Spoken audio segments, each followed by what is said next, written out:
નમસ્કાર મિત્રો, જ્યારે પેટની ભૂખ, લાચારી અને ગરીબી બગાવત ઉપર ઉતરે ત્યારે દુનિયાની બધી જ સત્તાઓ આ રીતે નિશબ્દ બની જાય છે. મને લારી નહીં હાલો તો કાલના કાલતા દારૂ ઉતરાઈને વેચવાનો કાલા પેટના હામાં. શું નામ તમારું? આરતીબેન કાકા આવલો ધંધો કરી દીધી બાબા ચાલો ખવડાવતી હતી. મારી ગાડી હતો કોઈ નહીં, બાપ નહીં, ભાઈ નહીં, બોલો નહીં, સાસરીમાં કોઈ નહીં. તમે ચાલો મારા જંગલ મારી આ દાદા મારા બચ્ચાનું પણ પૂરું કરે.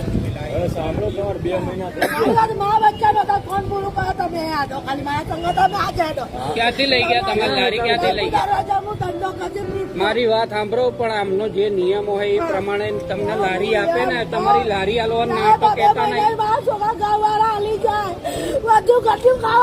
મારી વાત સાંભળો, બીજા કોઈને લઈ ગયા હોય ને એને વહેલી આલી હોય એવું છે? અરે પણ નિયમ પ્રમાણે છૂટે ને.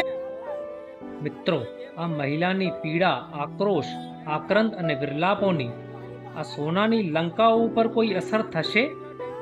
આપનો અભિપ્રાય કમેન્ટમાં જરૂરથી કહેજો. જય ભારત.